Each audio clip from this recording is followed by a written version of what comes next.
Salutacions, saludos, benvinguts, bienvenidos al Sabiens. Les habla su amigo Ferran Prat. Vaya pedazo de tertulia que nos llevábamos hablando antes de empezar a entrar incluso dentro de la radio. Preguntaréis ¿con quién? Pues con Pau y con Luis. Tendría que llevar la unidad móvil, es decir, un micro y una grabadora para las conversas de café. ¡Qué temazos, qué temazos!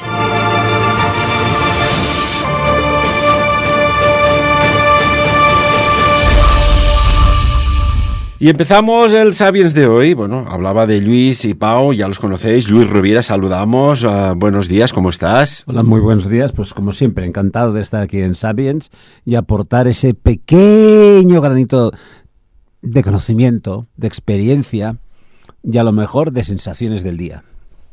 Que además, Luis, digo buenos días, pero claro, hay gente que nos escucha por la mañana, hay gente que nos escucha por la tarde, hay personas que nos escuchan en directo por la noche o también en diferido la noche a través del canal de YouTube. Yo ya no sé qué decir, si bueno, buenos días lo englobamos todo, ¿no? Bueno, los franceses dicen aquello de ça va. ¿Cómo va todo?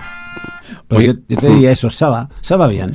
Y esta musiquita que veíamos aquí al más puro estilo de Indiana Jones, supongo que venía del teléfono móvil de Pau. Pau, buen día, buenos días. Hola, buen día, buenos días. Pues sí, perdón, pues se me ha escapado el Indiana Jones. Oye, sabes que yo las películas de Indiana Jones me lo paso, genial. Teta, toda la vida viva.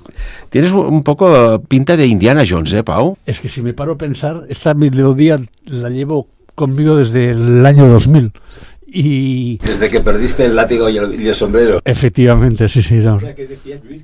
¿Qué decías, Luis? Desde que perdió el látigo y el sombrero.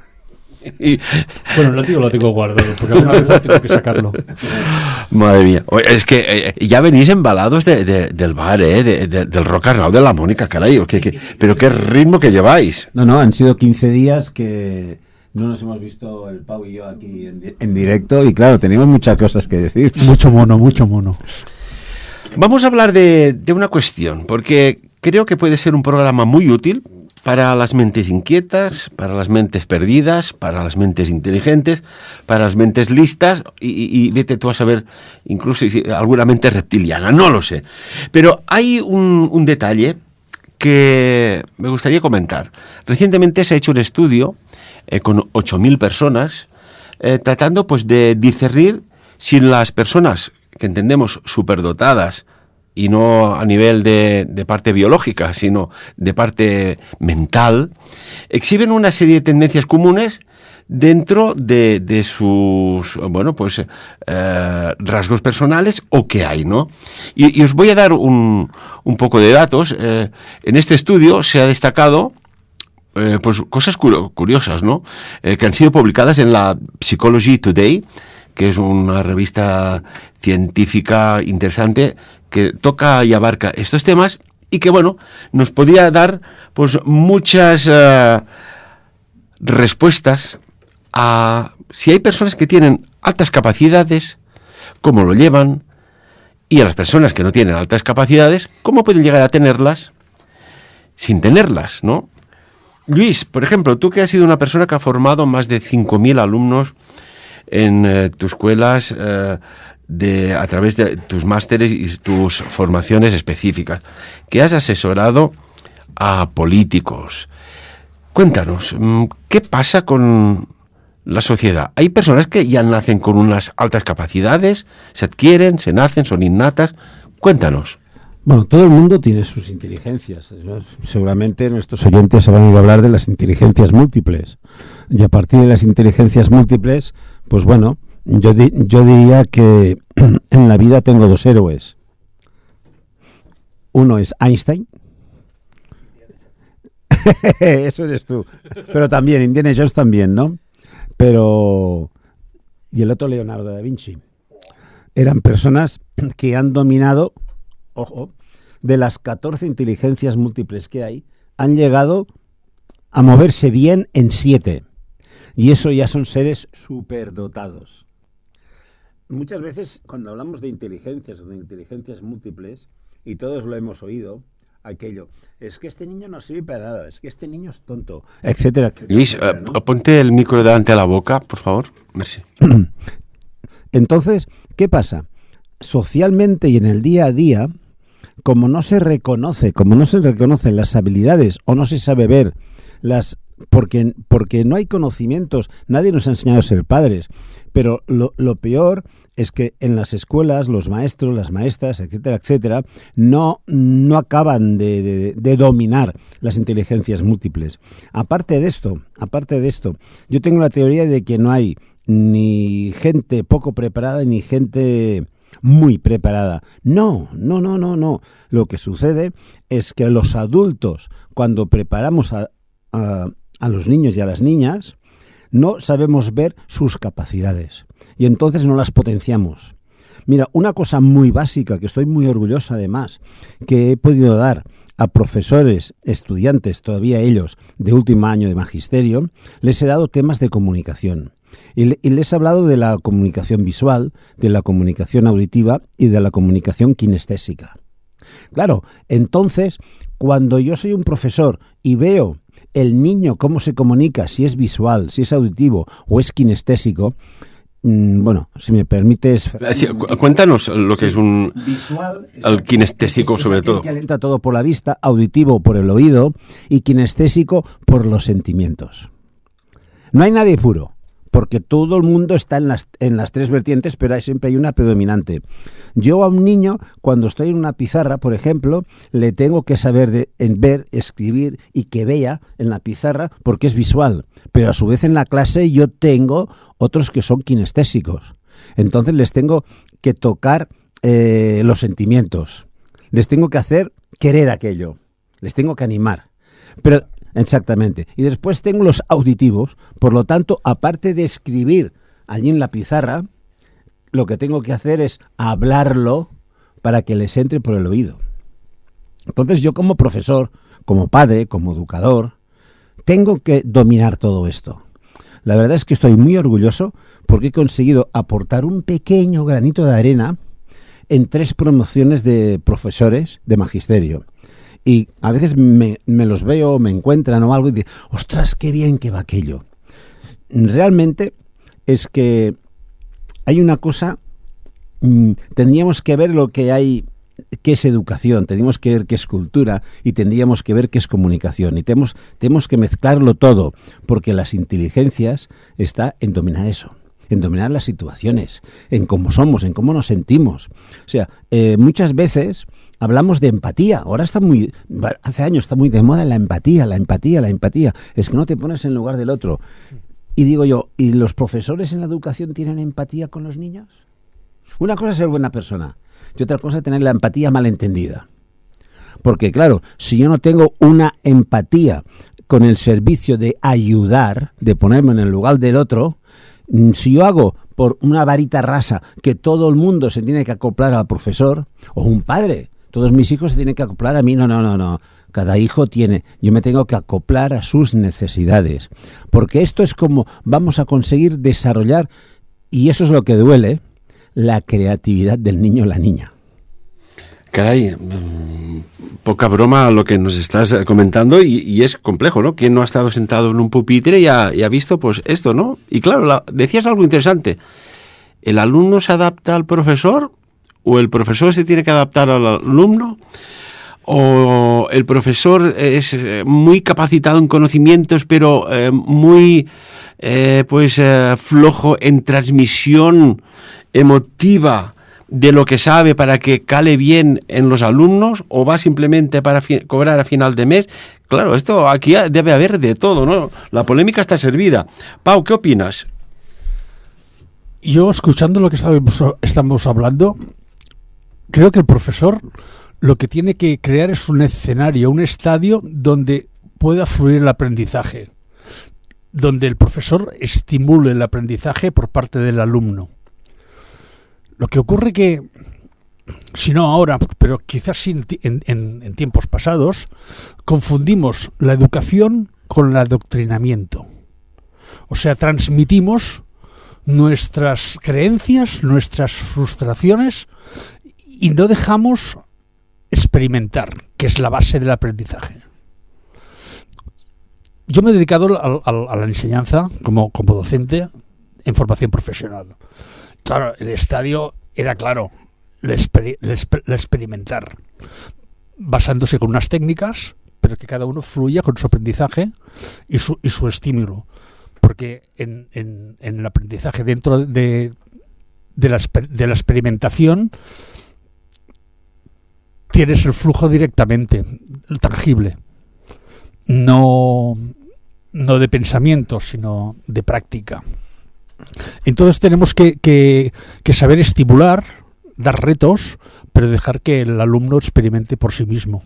Dejadme ser un poco, no sé, seguro que creo que voy a hacer una pregunta por boca de muchos. Bueno, hoy hemos celebrado una cifra histórica, os la voy a decir, porque no me quiero equivocar ni de uno, ni de dos, pero hoy en Sapiens he dado una información muy interesante en la cual, amigos y amigas, y gracias a vosotros, en los últimos 28 días se nos ha escuchado lo que aquí hablamos, comentamos, analizamos, pronosticamos en 125.754 almas. 125.754 personas han dedicado parte de su tiempo, de su vida privada, a escuchar lo que hablamos aquí.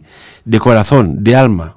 Nos dais mucha alegría, mucha fuerza para seguir haciendo lo que hacemos hace ya un montón de años. A todos muchas gracias. Y Luis, ibas a decir algo. Sí, yo cuando estaba hablando Pau, estaba pensando que es que yo dije antes creatividad en la educación, acordaros, pero tú como en talleres profesionales, formador profesional, tú sabes muy bien que lo que haces y enseñas es la práctica. Pero hay una cosa que en alta dirección, en los cursos, en los másters de alta dirección, yo siempre he dicho a los alumnos, y pueden ser empresarios, hijos de grandes empresarios, etcétera, etcétera, y les digo que un 80% es planificación, pero hemos de dejar un 20% de inconsciencia. Esa inconsciencia es la que nos hará superarnos. Esa inconsciencia es la que nos hará, a través de la creatividad, de esforzarnos. Esa inconsciente es la que nos llevará a visionar, a ver el futuro. Por lo tanto, la ilusión, ese 20%, eso es lo que nos hace conseguir el éxito. Y tanto que sí, Luis. Tema interesante, ¿eh? Cuando vamos hablando de estos temas, ¿quién no va pensando aquel profesor o aquel alumno? Aquel alumno que estudiaba poco, o al menos decía que estudiaba poco y sacaba unas notazas. El otro que parecía que estaba mirando por la ventana y lo que escribía en la pared, en la pizarra, quiero decir, el profesor o profesora, pues parecía que le importaba 3 bledos, y resulta que sacaba unas notas excelentes. Y claro, hablabas de inteligencia auditiva. Dices, es que a lo mejor solo escuchando ya tenía suficiente, no hacía falta ver. Otros parece que se conecten a otras dimensiones de la percepción y dicen, oye, ¿cómo puede ser, no? Si aquel o aquella parecía que pasaba la clase y también sacaba otras notas, y otros que pobres, pues dale allí al codo para llegar, bueno, pues al mínimo, ¿no? Aceptable para ir pasando de curso y aprobando los exámenes. Y otros que, bueno, parecía que estaban sentados allá como, bueno, autómatas esperando un milagro en los exámenes. Me pregunto yo, y esto, quiero transmitir la pregunta que se me ha ido un poco. ¿Creéis que, porque esto va a pasar, que cuando ya no sean profesores o maestros, que lo que hayan formando, educando se tiene que educar en casa, pero formando en los centros académicos sean inteligencias artificiales que con sus autoprogramas sepan transmitir para cautivar todos a la vez, sabiendo las necesidades de captar la atención para que estén pendientes de clase y adquieran bien los conocimientos que a lo mejor una persona no puede, pero una computación de millones o millones de datos por segundo puede llegar a hacer? ¿Qué pasará, Luis? Bueno, yo creo aquí que si el programador de la inteligencia artificial lo ha hecho con los parámetros que estábamos hablando, de creatividad, con los parámetros de las 14 inteligencias múltiples, con los parámetros de analizar a la persona que está delante, al alumno en ese caso, tendría que funcionar. Es más sintético que la otra persona porque la empatía es diferente, la conexión es diferente, pero la formación puede ser más completa a través de la inteligencia artificial, pero tiene que estar perfectamente programado por el profesor. Pero claro, también el profesor tiene que dominar las inteligencias múltiples, tiene que dominar la comunicación. No sé, por ejemplo, en la preparación de políticos, en la preparación de altos directivos, en oratoria, en comunicación, los has de preparar perfectamente para no solo que digan el mensaje, no, es transmitirlo, es hacer que llegue, es involucrar al otro. Por lo tanto, provocar. Cualquier profesor, instructor, de la temática que sea, por ejemplo, aquí está Pablo aquí, un curso de pastelería, por ejemplo. Tú lo que haces es, cuando estás enseñando aquel pastel, hacerlo, es que lo vean, que lo visualicen, que lo sientan. Mira que estamos hablando de los canales de comunicación. Por lo tanto, ellos se lo harán suyo, lo viven. Y al vivirlo, mira, cuando tú estabas hablando de que estaba hablando el profesor ya con más codos y tal, yo soy una persona que soy visual y kinestésico, básicamente, ¿eh? También tengo de auditivo, pero domina esto. Y yo era de aquellos que casi no cogía un libro. Ahora bien, lo que explicaba el profesor me lo quedaba, y mientras él cambiaba de tema, yo lo estaba viendo, lo estaba viviendo, y yo era el Indiana Jones de lo que estaba explicando. Por eso me encanta la geografía, la historia, porque yo vivía lo que decía el profesor. Por lo tanto, en esas asignaturas yo sacaba unas notas excelentes, porque las vivía. Eso es lo importante, hacer que la persona, que el alumno, el niño, lo viva, lo sienta, lo disfrute. Pau, precisamente vas a realizar en el Hotel Roc Blanc, aquí en Andorra, un taller gratuito muy interesante, bueno, ¿no? Que puede servir para muchas, no sé, personas, incluso para muchas intenciones. Cuéntanos. Sí, es un taller de aperitivos. No es gratuito del todo, pero casi. Pero es un taller de aperitivos para fiestas, ahora que vienen las fiestas navideñas y de fin de año, donde haremos unos aperitivos pues originales. Es aquello lo típico, cada año haces lo mismo. Cada año, pues no, vamos a darle la vuelta y vamos a elaborar unos aperitivos divertidos, saludables y diferentes. Y se va a realizar el miércoles en el Roc Blanc, el miércoles próximo.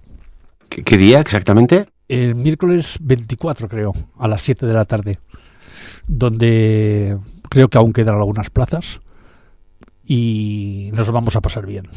Aprendiendo, jugando es cuando se aprende el doble. Espera un momento. Pero mira. Espera. Ay, señor. Después hay... No, estamos grabando. Puedes reír porque ha sido bueno. A veces nos dicen, oye, es que los medios de comunicación sois un poco, no sé, desviáis la información, ¿no?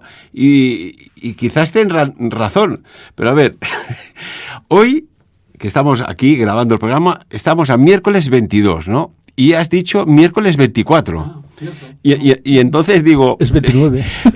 Las líneas temporales o las llevo muy mal o aquí he quedado un lapsus acá de amicus. A ver qué me ha pasado el día 24. Admiraré la agenda que tengo. Ha sido una jugada de mi subconsciente. No, es el 29. Qué bueno reír, ¿eh? Muy bueno. Es principal. El reír alarga la vida. Y si en catalán, y si mes no, ¿vale? Lo que nos da es vivir el momento, con alegría, con disfrute, con ganas de vivir. Y eso es verdad. Y hablando del taller, del curso este que estás preparando, yo mientras hablabas me estaba pensando, es que normalmente los oyentes que nos escuchan aquí en Sapiens son personas inquietas, son personas que si nos están escuchando es porque quieren saber más. Entonces, es perfecto, porque que hayas hablado de esto en estos momentos, porque estas personas que dices, ostras, es que siempre comemos lo mismo por Navidad. Es un ejemplo, ¿no? Hostia, ¿qué puedo hacer? Pues claro, estos aperitivos, como tú dices, de fiestas, es que yo ya me los estoy comiendo, oye, ya me has inspirado. ¿Te fijas? La alimentación, una base muy importante, aparte de que sean productos de calidad, es sorprender. Ya no solo comemos para sobrevivir, comemos para sorprendernos, aparte de tener un análisis de placer a la hora de ponernos en la boca, el sorprender. Bueno, es que yo cuando hablas me traslado, ya lo estaba hablando antes, ¿no? Yo ahora estaba pensando y diciendo, ostras, es que todos, cuando viajamos, nos acordamos del sitio donde hemos comido y de lo bonito que es el sitio. Uh-huh. Pero claro, si es muy bonito el sitio, pero he comido fatal, lo elimino. Bueno, ¿y quién no ha estado en una boda? Oye, y creo que esto, y hablo por boca de muchísimas personas, que no te recuerdas casi ya de la cara del novio ni de la novia, no recuerdas tampoco el día ni del mes. Oye, pero te acuerdas de cómo comiste, ¿no? ¿Aquí qué pasa? Sí. Bueno, es uno de los sentidos. Y claro, vivimos y sentimos. Y automáticamente nos acordamos de esto. ¿Y de cuántas bodas no nos acordamos? ¿O de cuántos banquetes o fiestas? Porque el catering ha sido fatal. Ya no digo que sea un sitio de o algo. Y nos ponen un catering fatal. Por mucho que se haya pagado, ¿eh? Cuidado. Hablamos de sensaciones, hablamos de sentimientos. Al final hablamos de gozar. Y la vida es gozar, señores y señores. Una cuestión. Me viene a la cabeza también cuando estábamos en clase. Es que, claro, son muchos años sentados en una silla allá, en forma de 4, delante un pupitre, una pizarra, todos allá en formación, más o menos atentos. ¿No os pasaba a vosotros que estaba hablando el profesor y estabas pendiente, pero estabas a kilómetros o años luz de allá? Luis, ¿no os pasaba? Es lo que os decía antes. Yo estaba explicando un tema al profesor y yo lo estaba viviendo. Era el protagonista de aquella historia, que fuese de lo que fuese, de materia que fuese, es igual. Yo era el protagonista. ¿Por qué? Pues es esa inquietud que llevamos dentro, es esa creatividad. No sé, el inspector Gadget, ¿no? Que digo yo, me gusta saber de todo y aprender de todo. Después te quedas con lo que te quedas y seguramente acabas aprendiendo muy poco. Esa es otra historia, porque al final solo sé que no sé nada, ¿no? Hay alguien muy importante que lo decía. Por lo tanto, pero bueno, es vivirlo. La vida son 4 días y aquel que, por lo que sea, aprende ya desde pequeño a vivir el momento, esa para mí es una persona inteligente. Aquella película tan buena, esta novela, el Club de los Poetas Muertos, que la tendrían que poner al inicio del curso, para que la gente tome conciencia de, tanto profesores como alumnos, de que lo que explicas te puede hacer vivir la materia del tipo que sea, ¿no? Aunque sean las matemáticas, que todo el mundo siempre se la ha mirado así de rojo, pero que no ha tenido un profesor de matemáticas que ha sido pues muy justito explicando, y otros que dicen, oiga, pero este tío me hacía gustar los números, ¿no? Y una cuestión, ¿no os pasaba? Vuelvo a la pregunta, que estabais en clase y la mente se iba, ¿no? Incluso a día de hoy nos pasa, estás en un sitio y pues resulta que un día intenté darme explicación sobre esto. Digo, a ver, ¿por qué parece que esté en varios sitios a la vez? ¿No? ¿No os pasa que dices, ahora estamos hablando? Amigos y amigas, ahora nos estáis escuchando. Pero seguro, pues, que tu mente está procesando unos datos en un futuro paralelo, que también estás recordando algo que hiciste hace unos días, unas semanas, unos meses, y que estás también, mientras nos estás escuchando, pensando qué vas a hacer en el momento que dejes de escuchar el programa de radio, ¿no? Y dices, oiga, ¿cómo puedes estar en tantos sitios a la vez? Pues yo, esto es un recurrente que me viene muy chiquitín, pero un día digo, a ver, porque claro, ¿cómo quieres conocer el mundo exterior si no te conoces a ti mismo? Y estuve buscando y resulta que hay una propuesta que, bueno, basada en una teoría de un premio Nobel de física, Roger Penrose. Roger Penrose. Y también un anestesista, ojo, aquellos que te dejan ido, pero tú estás, pero no sientes el dolor, como era Stuart Hameroff. Ellos propusieron algo que hace décadas, en aquellos años que no había violencia, que podías pasar por la calle y no te atracaban, nada, no pasaba nada, en los años 80, 90, concretamente a los 90, y propusieron una teoría que es la teoría de la reducción objetiva orquestada. Ojito, que vienen curvas, pero escuchadme porque os daré respuestas. La teoría de la reducción objetiva orquestada, que viene a ser algo como de que nuestra conciencia, o conciencia, la conciencia, es un proceso cuántico, y quizás por eso nos permite y de aquí para allá, que puede estar relacionado con los viajes astrales, ojito, pero que es un proceso cuántico facilitado por los microtúbulos de las células nerviosas, que sabemos que existen, está documentado esto, de nuestro cerebro. Penrose y Hameroff, pues en su momento sugirieron que la conciencia es una onda cuántica que atraviesa estos microtúbulos y que, como otra y todas las ondas cuánticas que existen, tienen propiedades como una, ojito, es el entrelazamiento. Y dice, oiga, ¿y a dónde voy? ¿No os ha pasado a veces que dices, uy, te viene alguien al pensamiento, dices, y al cabo de 5 o 10 minutos, o pocas horas te llama? Y la gente lo da, pues mira, una casualidad, o una coincidencia, pero ¿y si hay algo más? O aquella persona que dice, tengo un familiar que está mal y voy a llamarlo.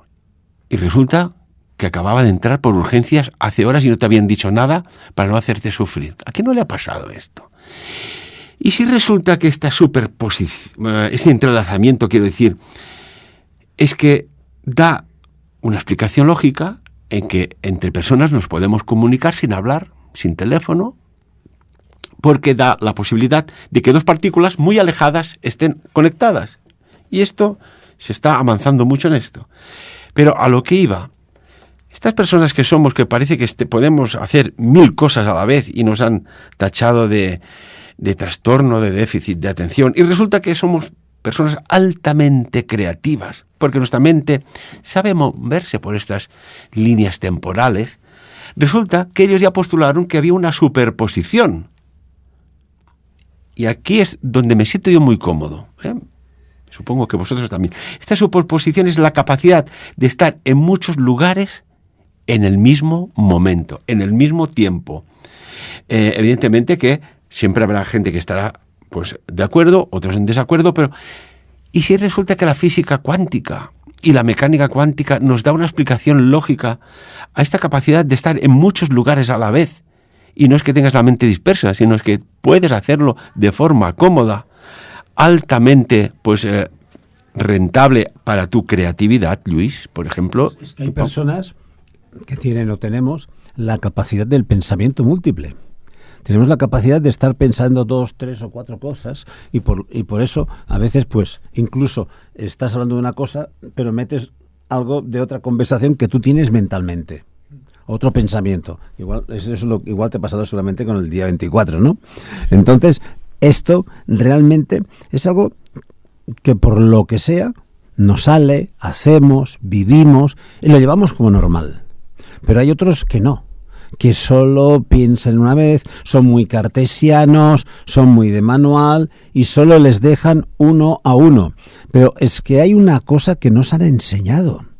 Nos han enseñado solamente a trabajar, a vivir y a estar en no lo creo si no lo veo. Por lo tanto, nos están cortando desde pequeño en la educación que nos han dado. Últimamente las escuelas están trabajando mucho la creatividad en los niños, pero es que la educación que nos han dado no ha sido creativa. La educación que nos han dado ha sido cuadriculada. ¿Por qué? Porque, porque las políticas estas, a ver, ¿cómo os diría yo? no quiero utilizar palabras de izquierdas, derechas, conservadores, progresistas. Tal vez la educación neoliberal es muy cartesiana y entonces hay que seguir el modelo. Por lo tanto, la educación no nos han dado creatividad, sino seguir la pauta que conviene al movimiento. Y es que hay una cosa clara. Y si resulta que, ahora que hablabas de izquierdas, derechas, mira qué bien, que lo tienen fácil, para dividir la sociedad. Tú eres de derechas y tú de izquierda. Oiga, yo camino derecho y camino por la acera de la izquierda.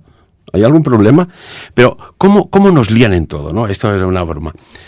No, pensamiento múltiple. Sí. Así mismo, ¿no? Pero, ¿y si resulta que, y yo lo anhelo, que venga una era de personas impecables, con mentes creativas, que no mientan, que actúen de forma pensando en favor de la humanidad, que dejen suelto aquella capacidad de crear desarrollos científicos, técnicos, médicos, y porque no interesa a algunas corporaciones o lo que sea, se patenta, pero aquello ya no sale a la luz. ¿No sería bonito que estas mentes y estos corazones unidos nos llegaran a gobernar algún día, Pau? Pues sí. Que es muy bonito, Es muy bonito y sería fantástico, porque entonces todo sería compartido. No a base a fin de, sino a beneficio de la comunidad. De la comunidad, independientemente de la raza, de si eres del este o del oeste, del norte o del sur. Pero es que en esto que estás hablando hay una cosa que es muy interesante. En la sociedad actual hemos perdido los valores. Y tanto. Solo hay un valor que predomina, que es el valor del dinero, el valor de la economía. Sí. Y la economía manda todo, absolutamente todo. Claro, pero... Y estamos supeditados a eso. Y por lo tanto, se está educando, estamos en una sociedad competitiva. Muy, muy preparada, la más preparada de la historia, a nivel de conocimientos, pero se han olvidado de los valores. Pero es que precisamente yo creo que estamos entrando en una era o en unos cambios donde la competencia pasará a ser, dejará sitio a la colaboración, que aún no lo hemos entendido o percibido lo suficiente, porque seguimos haciendo los mismos hábitos del siglo pasado, pero que el futuro de nuestra sociedad o nuestra civilización está en la colaboración. No, es que hemos de entrar en una sociedad colaborativa. Claro, lo que decía en programas anteriores, de pasar a aprender de la naturaleza, de la colaboración que hay entre el mundo de las plantas. Y una cuestión, hablando de estas mentes, ¿no? Hay algo que, no sé si habéis visto algún trocito de pues el debate de investidura, pero hubo algo que me llamó mucho la atención, ¿no? Y las mentes, podríamos decir,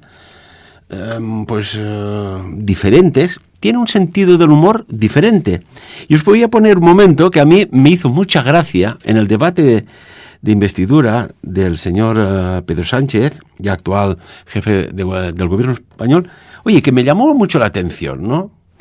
Y os lo voy a poner para que analicéis a ver qué opináis, porque la polémica está servida. Amigos y amigas, escuchad porque esto no tiene desperdicio. Y como era una evidencia que perdió y usted no podía reconocer que no era el ganador, pues había que explicar o justificar, ¿no? De alguna manera, ¿cómo voy a decir que he ganado si estoy perdiendo las votaciones en esta Cámara? Y entonces nace la original teoría de no soy presidente porque no quiero. O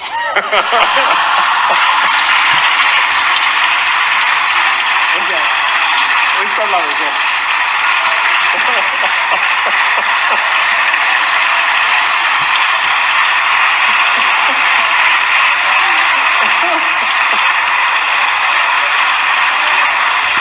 Esta es muy buena.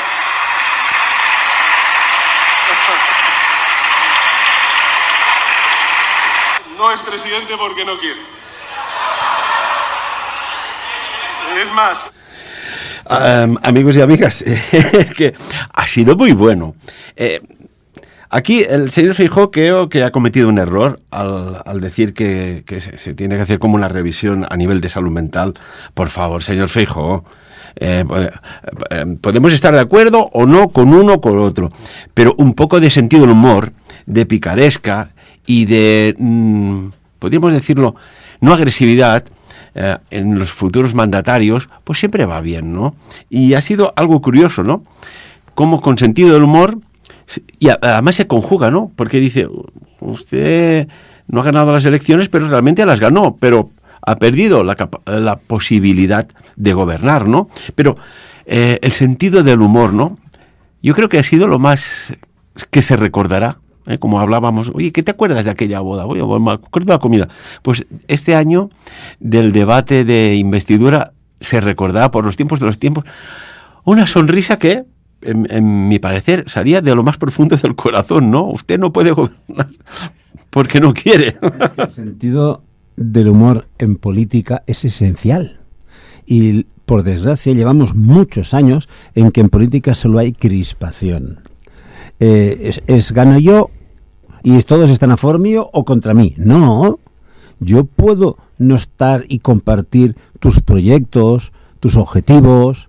Esto pasa en empresa como pasa en política, como pasa en la familia, pero te respeto. Ahora, si no es un tema de imposición, o lo que yo pienso, lo que yo hago, lo que quiere el partido, de allá vamos.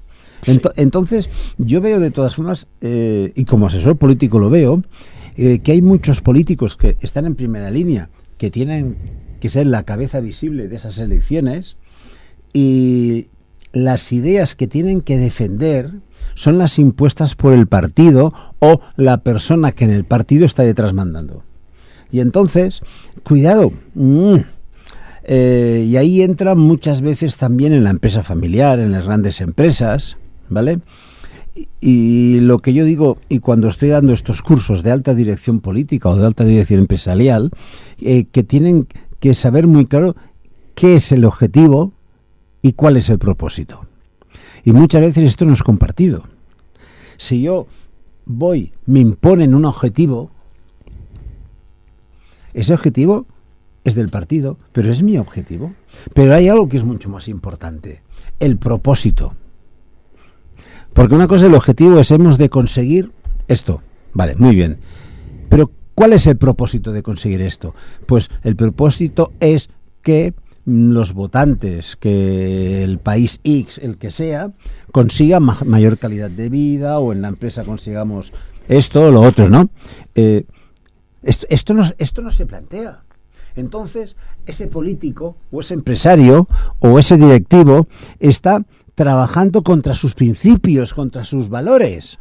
Y por eso hay esas tensiones tan fuertes. Ahora bien, si trabajásemos todos a través de los valores, te hubieran, pero clarísimo, cuál es el propósito de conseguir ese objetivo, entonces veríamos más distensión, no digo sonrisas tampoco, más distensión en la política. Y entonces habría una política, ojo lo que voy a decir, cooperativa o colaborativa. Porque yo puedo estar en la oposición y puedo cargármelo todo y hablar mal de todo lo que proponga el otro. Ahora bien, si la otra persona está y tiene un propósito claro de por qué consigue... Si yo soy un político, y digo un gran político, ¿vale? Por lo tanto, puedo decir, señores, y estoy en la posición, y no voy a destruir. Señores, me parece que este objetivo es un bien común para todo nuestro país. Pueden contar con nuestra colaboración y con nuestra ayuda para conseguirlo. ¿Alguien lo ha oído esto de algún partido político? Hay algo curioso que me sugirieron hace nada, creo que fue ayer. Dice, sácalo en el programa, a ver qué opinan tus analistas, incluso tú mismo, Ferran. Dices, ¿cómo puede ser que antes de las elecciones autonómicas, prácticamente de muchas autonomías de España, que hubieron las elecciones este año, y después en julio del 23, julio del 23, ha habido las elecciones generales,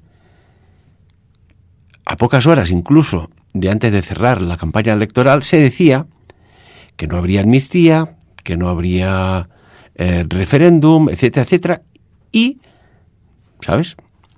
Resulta que se ganan las elecciones y se dice todo lo contrario, ¿no? Esto es política, supongo, pero hay algo que no cuadra. ¿Cómo puede ser que se diga una cosa horas antes de votar y resulta que el señor Santos Cerdán, el negociador que envió el PSOE y concretamente Pedro Sánchez a negociar, valga la redundancia, con el presidente Carles Puigdemont, resulta que se estaba, y salió en la televisión, dicho por él, el señor Santos Cerdán, que estaba negociando desde el mes de marzo. Entonces aquí hay algo que no acaba de cuadrar, ¿no? Una de dos, es que ya preparabas por sí, se preparaban, y tú, Luis, como asesor de políticos, se preparaba ya ante un eventual resultado electoral, ibas preparando el campo. Se ha mentido a una sociedad y a un votante. ¿Con qué finalidad? ¿O ya sabías que habría un resultado que te permitiría hacer podríamos decir, una jugada de ajedrez tan sumamente táctica que seguramente que en los años venideros será estudiada en el ámbito de la geopolítica? Hay algo que no cuadra en todo esto, ¿no? ¿Qué hay aquí? Mira, si me permites, ya que me has mencionado, una cosa son los políticos y una otra cosa son los estadistas. Son dos cosas diferentes, ¿vale? Por lo tanto, un estadista tiene que tener claro, pero muy claro, los diferentes escenarios que pueden aparecer en un punto, en un momento, como decía el gran Johan Cruyff, a los que les gusta el fútbol, en un momento dado. Por lo tanto, un estadista contempla los diferentes escenarios. Por lo tanto, tiene que trabajarlos. No puede dejar nada al azar. Porque el azar siempre aparecerá. Pero cuanto más se domine, mejor. En el mundo de la empresa no se puede dejar nada al azar. Tienen que estar contemplados los diferentes escenarios. Si lo ponemos en marketing, si lo ponemos en política, si lo ponemos en ventas y en la familia, también hay que proyectar. Por lo tanto, esos estadistas lo contemplan todo. Se está diciendo mucho de que el PSOE ha negociado porque lo necesitaba. En España se ha acabado esa dualidad de partidos. El bipartidismo se ha acabado ya hace años. Por lo tanto, el español, los votantes han de ver que ya no hay o este o el otro. Y con mayoría. No. Ahora se está fraccionando. Hay dispersión de ideas, de proyectos. Y eso enriquece, eso hace progresar un país. Lo que sucede es que después está la ambición personal de un partido o de un político en el que todo vale. Y el mensaje que llega, se dicen cosas que después, es ganar votos por ganar. ¿Podría pasar como cuando había en el Partido Popular, en su líder, el señor Casado, que los mismos militantes del Partido Popular se fueron allá a Génova y se manifestaron de tal manera que eso forzó la dimisión? ¿Podría pasar esto con Pedro Sánchez y Ferraz o no? Pau. Yo creo que estamos hablando de dos tiempos diferentes y de otras circunstancias. Mientras estabas hablando, Luis, me ha venido a la cabeza ¿por qué a veces hay empresas que contratan asesores o consultores para solucionar los problemas internos que ellos ya saben que hay? Porque, de alguna manera, el punto de visión de alguien externo, no hay vínculos emocionales ni partidistas que te pueden analizar el problema y la solución. Y el problema de España, o la situación de España, pues quizás habríamos que irnos a Berlín o Ámsterdam y analizarlo desde allí. Porque evidentemente había un problema que era un expresidente de la Generalitat que estaba en Bruselas, pero desde España es muy difícil llegar a la solución del problema. Se tiene que salir fuera. Y cuando se han dado los escenarios adecuados para atajar ese problema y darle una solución, pues se ha hecho en espacio-tiempo que ha sido ahora. Pero, de alguna manera, volviendo al tema del Parlamento, de lo que decías de las risas a Pedro Sánchez se le machacó. desde el púlpito de allí del Parlamento se le dijo lo que no estaba escrito por el hecho de estar en un púlpito. Pues cuando tuvo su posibilidad sacó todo lo que tenía guardado dentro, y lo dijo con el sentido del humor. Sarcástico. Sí, si es políticamente correcto o no. Sí, porque no sí. ha faltado a nadie, cuidado. En cambio, él tuvo que aguantar muchas faltas de respeto también, ¿no? Bueno, y hay una curiosidad, Pau y Luis, de que en el enfoque de las cámaras del señor Feijóo, oye, pues no se sintió tan molesto, ¿no?, cuando estaba riendo. O sea que, en fin, bien hallado sea el sentido del humor. Hablemos de una cuestión. Es que es importante, que va relacionado con lo que habíamos empezado a hablar, y nos vamos, Vamos a hablar del síndrome de iceberg que tienen muchas personas, ¿no? Y antes hablábamos de que habían personas, bueno, que parece que puedas estar, yo me incluyo, en muchos lugares a la vez. Aquella persona que sacaba excelentes notas y parece ser que ni tomaba casi apuntes, solo escuchando ya captaba. Bueno, habían todos los patrones en su momento, y a día de hoy esto se traslada en nuestro entorno, y esto sigue sucediendo. Pero el síndrome del iceberg, que ves que personas destacan, ¿no? Hace un momento hemos visto aquí, pues, personas que han venido a otro programa, influencers, a hablar de sus cosas, ¿no? Y dices, uy, mira, si no sabes de qué va esto, dices, qué suerte que ha tenido, ¿no? La suerte es la excusa de los tontos. Esto lo tenemos claro. Pero ¿detrás qué hay? Pues claro, detrás del éxito, el síndrome del iceberg, que se ve una octava parte de hielo, cuando hablamos de hielo, pero ¿qué hay debajo? Pues hay trabajo duro, hay persistencia, las noches son muy cortas, porque es que casi no se duerme, porque la noche, y yo me incluyo, te da un rendimiento mental espectacular que durante el día es casi imposible. Hay una disciplina, hay una valentía, un coraje, hay que saber que eso no se ve, pero también forma parte del crecimiento. Las críticas, sin críticas, a lo mejor es que no mejoramos. Las críticas, la capacidad de riesgo al cambio. Oye, yo esto cambio, subo a otro nivel. O, por ejemplo, pues bueno, la capacidad de resistencia mental, emocional ante la adversidad, ¿no? Y esto es la parte que no se ve, de la línea de flotación del iceberg, ¿no? El síndrome del iceberg, que te lleva, no me gusta decir la palabra éxito, ¿no?, sino a un propósito de vida, en definitiva. Luis, hablabas de esto. Sí, es que el éxito, ¿qué es? El éxito es llegar a la meta, conseguir eso, ¿vale? Pero todo el esfuerzo que hay debajo, la disciplina, la constancia, el riesgo, la mejora constante, que para mí es algo espectacular. Por eso yo siempre he definido, y esto quiero mencionar aquí, ya no está entre nosotros, que fue mi tutor y mi maestro, Artur Serra, que me dijo que el éxito es la consecución de un propósito digno. Insisto, un propósito digno. Por esto se pueden conseguir objetivos y no tener éxito. Se pueden conseguir objetivos y sentirse fracasado. Se puede ser egocéntrico y fracasar, no tener éxito. Porque lo de debajo, el trabajo, el iceberg, está al 80% debajo del agua.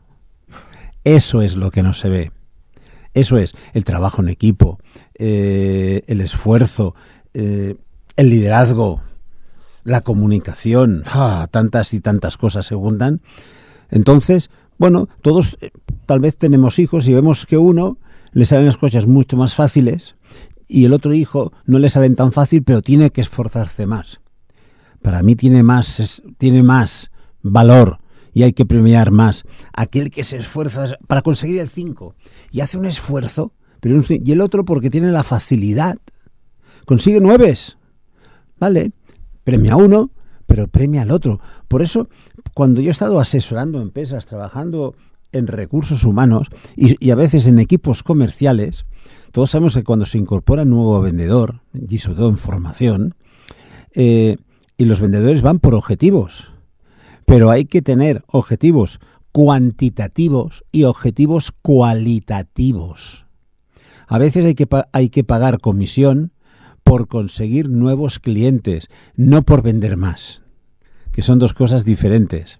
Lo importante es incrementar la cartera para poder ir a lo que llamamos el principio de Pareto, que el 20% de los clientes nos den el 80% de la facturación, y al revés, que el 80% de mis clientes me den el 20%. Eso hay que compensarlo y hay que ajustarlo al 50-50. Si no, hay empresas que se enfocan y tienen 2, 3, 4 grandes clientes que son el 80% de su facturación. Pero de esos 4, pierden 2 y pierden el 50% o el 40% de la facturación. Por lo tanto, la empresa tiene que diversificar al cliente. En política no hemos de buscar solo ese target de votante, hemos de diversificar en el target de nuestros votantes. Y una cuestión, votantes, dicen, pega un buen bote que ya verás, ¿no? Nos quedan pocos minutos, pero hay algo que me gustaría comentar, es geopolítica. Así como cuando hubo el 11 de septiembre, hay cosas que no cuadran. Para nada. ¿Creéis que ha habido una especie de 11 de septiembre en Oriente Medio?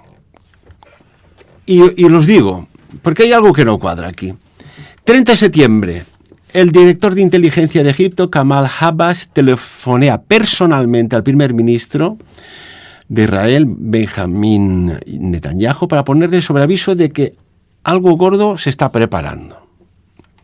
Días después, una empresa israelí de seguridad privada también previno al Servicio General de Seguridad israelí, el Shin Bet, y también la CIA avisó al Mossad el 5 de octubre de que algo se estaba cociendo y que estuvieran en alerta. Israel, por tanto, no estaba desprevenido. ¿Cómo puede ser que haya una incursión de este calibre, que fallecen en ese asalto 1.300 de sus conciudadanos, fallando los sistemas de seguridad de la frontera más segura del mundo? ¿Creéis que hubo un 11 de septiembre ahí? Daños colaterales. ¿Para conseguir un objetivo?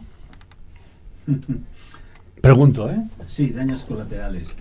Yo diría además de la inconsciencia, de si fue provocado porque claro, cuando piensas tú, dices, jamás va a hacer esta acción, pero las consecuencias van a ser terribles. Porque claro, ahora se está cometiendo, yo diría casi, déjame que utilice, un genocidio total. Entonces los que llevaron esa acción de guerra terrorista, es igual que se diga como se quiera, sabían las consecuencias. Por lo tanto, ¿quién nos dice, y vamos a pensar mal, que eso fue provocado, dejado una abertura? No lo sabemos. Pensemos mal. Señores, es que todos que nos gusta mucho la Segunda Guerra Mundial, pero no como guerra, sino como estrategia, lo que pasó, etcétera, etcétera, la Blitzkrieg alemana, esa guerra relámpago, solo podían llegar hasta donde llegaba el suministro, la logística, comida, armamentos, hasta donde llegaba. Si no llegaba, se acababa. Y aquí ha habido una especie de Blitzkrieg por parte de Hamas, con un extraño 11S en la franja, en la frontera de Gaza y Israel, porque pensad que el muro atlántico, que no era atlántico, sino que es el muro, la frontera, son 64 kilómetros que rodea Gaza y se compone de un muro subterráneo enorme, equipado con sensores, pero, oye, un topo lo detecta, que no permite excavar túneles por debajo del muro. Ojito, de 6 metros de altura, igualmente equipado con sensores, cámaras, sistemas de armas automáticas, como las películas que se disparan solas y no hay nadie que apriete el gatillo. También puestos de mando vigilados. ¿Cómo puede ser que falle todo aquello, que te avisen de varios puntos y suceda lo que suceda? Y yo vuelvo a decir, ¿qué encontraron tunelando en la franja de Gaza que incomodó a alguien o a aquellos amos del mundo? No sé. Quizás algún día lo sabremos, pero con los pensamientos múltiples quizás te mueves por allí y puedes ver algo en la distancia. Pau, oye, amigo, que sea un éxito. Sí, yo, rápidamente. Gallina de piel se me ha quedado cuando hay documentados 5.500 niños y niñas asesinados en Gaza. Documentados. Imagínate que hay más. Eso me estremece. Eso me estremece. Es que, como siempre en las guerras, se pierde la humanidad. Y los daños colaterales son daños colaterales. Que al final son seres humanos, los daños colaterales. Pero ya el nombre te está diciendo la falsedad del ser humano. Y además hay otra cosa. Si estamos hablando de esta guerra en la Franja de Gaza y en Gaza y todo esto. Pero, ¿nos hemos olvidado de Ucrania-Rusia? ¿Qué está pasando ahí? ¿Cómo se ha desviado todo? Ya no existe el otro. Ya no existe Europa contra Rusia. Y ya no existe... ¿qué desviación ha habido ahí de...? Y que lo están pagando unos inocentes, entre comillas. Y tanto que sí. Amigos, ya se nos ha ido el tiempo, ¿eh? ¿Cuántos temas hemos tocado? Qué interesantes, al menos desde mi humilde opinión, y que seguro que, pues bueno, dan debate, y que ojalá hubieran muchos más que pudiéramos también escucharlos, no ser nosotros los protagonistas, sino ser meros observadores. Pau Pascó, muchísimas gracias por estar con nosotros. Te veo muy bien, ¿eh? Desde que hemos empezado a hacer el café, ahora este hombre se nos ha venido arriba, ¿eh, Luis? Sí, teniendo lo de cabeza se le ha pasado. Muchas gracias, Pau. Gracias a vosotros. Y también Luis Rovira, amigo. Pues hasta son muchos años. El otro día, mira, hombre, que siempre tenéis tantas ganas de hablar. El otro día encontré aquella foto de las primeras cuando establecí amistad contigo, que estabas allí con un crack de Dale Carnegie, el Wally, sí, que encontré una fotografía. Pues 1996-97. Ya llevamos años de amistad, y aquí estamos, como siempre. Porque eres un grande. Ahí estamos. Amigos y amigas, si a veces os atrae algo húmedo, si a veces os atrae algo blandito, si a veces os atrae algo calentito, amigos y amigas, atención, porque lo que se está atrayendo es vuestra mente. Como siempre, que cada uno saque sus propias conclusiones.